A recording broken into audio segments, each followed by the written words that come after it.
Hello, anatomy parents. For those of you I have never met before, I am Mrs. Michael. And I just wanted to take a few minutes today to kind of give you guys an idea of what's going to be going on for your child's virtual class this semester.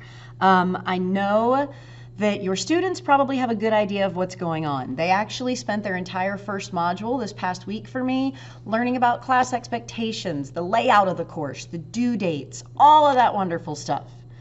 But just because they know does not mean they have shared it with you. So the whole point of this video is to clue you in so that you're able to kind of help them along the way and hopefully have a better idea of what's going on. So let's dive into this. First of all, as a virtual student, your child should be working for me Monday through Friday of each week. In fact, I have my modules set up so that they will start them each Monday and should finish them each Friday. If I scroll down here and show you, this is our first official module, our first learning module that we're going to start on Monday, February 1st. This will be the format they will see. There's always going to be an overview. There's always going to be learning assignment, assessment. This is designed so that they have one thing to do each day. So on Monday, for example, they'll be watching this learning video. On Tuesday, they'll have an assignment to do. Wednesday, they'll watch another learning video. Thursday, they have another assignment. Friday, they have an assessment. So that's going to be the pattern for every single unit we do. You'll also, on most units, see an optional assignment, and that optional assignment is usually more of an exploration into the topic. It's a great extra grade if they're looking for something more to do. So time-wise, I always tell them to save about an hour a day for my class, but I will tell you they will not always need that hour. Some of these videos are as short as 20 minutes, some of them are as long as 45. Some of the assignments may take them close to an hour, others may only take them 10 minutes. So there's a lot of variation in here, but if they set aside an hour, they should be great. Here's another bonus of this structure. Another bonus of this structure is that they have some flexibility, but hopefully not too much.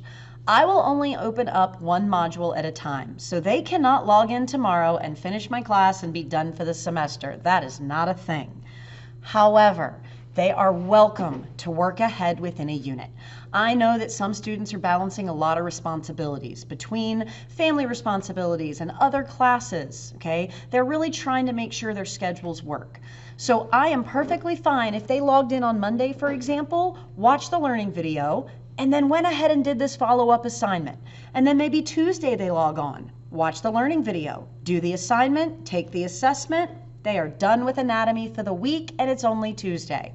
That is fantastic, okay? They don't have to do that. They are welcome to do one thing per day. But if your child finds it's easier for them to cluster things together, please, please, please encourage them to do so. I'm all about them making this work for them and for them to be able to take that kind of ownership of their education. So most of our units, Monday through Friday. When we get into some of the other systems though, like the nervous system, there's a lot more information. So the nervous system unit is going to be a 2-week unit rather than a 1-week. But the pattern stays the same. Okay, so for example, when we do the nervous system, they'll watch this first learning video on Monday. The assignment's Tuesday, learning video Wednesday, assignment Thursday. Now I'm not going to give them an assessment in the middle of a unit, so they'll have another assignment to do that Friday. Then the next week the pattern repeats. Video, assignment, assessment. Hopefully, especially with my virtual students, this will really help them always know what to expect, always know what's coming, because the format is exactly the same for every module. Now, here is where the sticking point comes in, because there's always a sticking point. The sticking point here is the due dates. I set my due dates very generously. For example, work that is done in a Monday through Friday is not actually due until the following Friday. That gives them a lot of wiggle room. Okay, it gives them a lot of flexibility to arrange their schedule as needed. For virtual students, it also gives them so much time to ask questions, to get help, to reach out and say, hey, I'm having computer problems, or wow, I really messed up that assignment. Is there any way I can have a retake? It gives them a chance to reach out and say, I don't understand this topic. Can you help me? That's what I want built in, okay? The problem is, as we know our teenagers and love our teenagers, they have a bad habit of waiting until the night before the due date. So the issue with the due date being set so late is that this is a firm deadline. I do not accept late work, period. My work is due at 8 a.m. the following Friday. If you submitted at 8:05, I am not accepting it. It is a 0, and it is firm. That means if they wait until Thursday night or the wee hours of Friday morning to start and they run out of time, they get 0s. If they have technical difficulties, they have 0s. Okay, so it's really important for them to not paint themselves into that corner where something could go wrong and they run out of time. Now, one good thing I will tell you, I'm not completely unreasonable, is they do have the ability to request an extension. I allow students to ask for an extension by 3 o'clock Thursday afternoon. That's set up because I don't want them starting their work at 4 a.m., realizing they don't have enough time and saying, oh, I need an extension. No, you just had poor planning. But by Thursday at 3 o'clock, they probably know if they're not going to get this done, if it's been a rough week.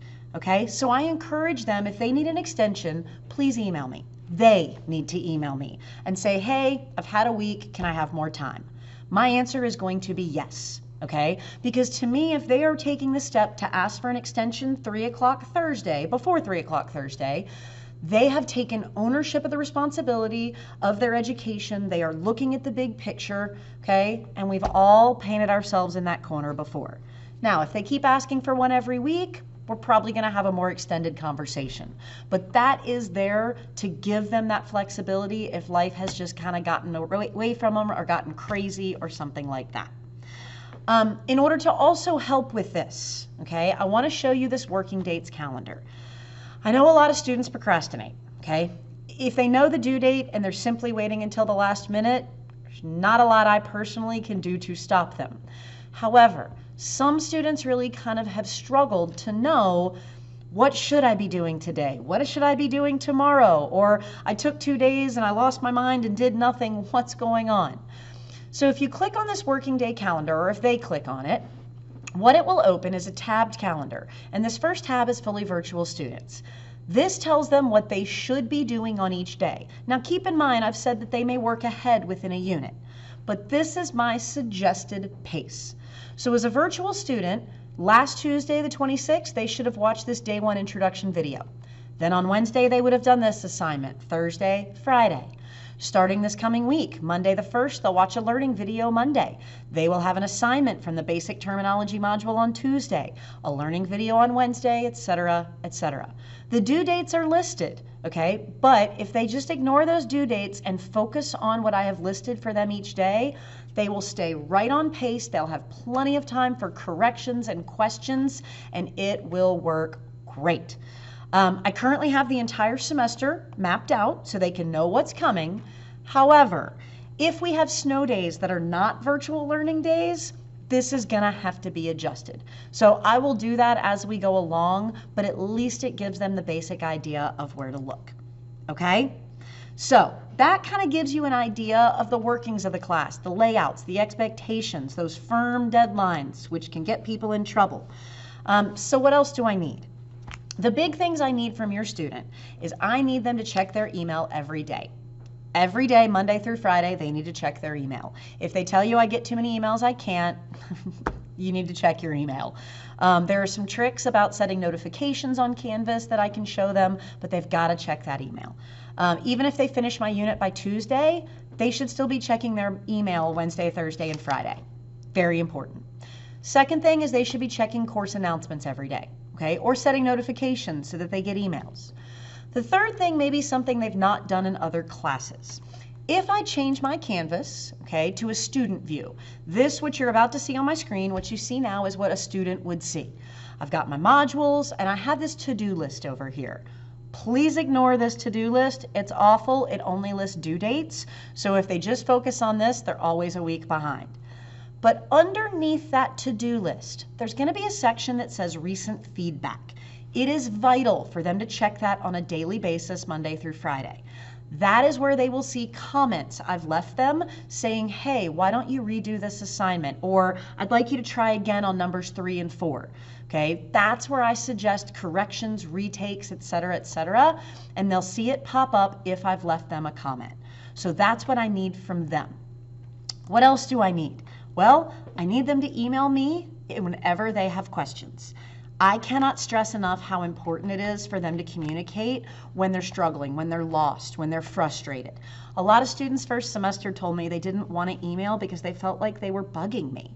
I'm going to tell you right now, they are not bothering me. I had email conversations with students last semester that probably went back and forth for 2 hours on a Monday trying to get them through an assignment because they couldn't get on Google Meet. If that's what it takes, that's great. My notifications on my phone are turned off. So if they email me at 2 a.m. because that's when they have a question, that's fine. That's when I'll see their email the next morning. They're not gonna wake me up.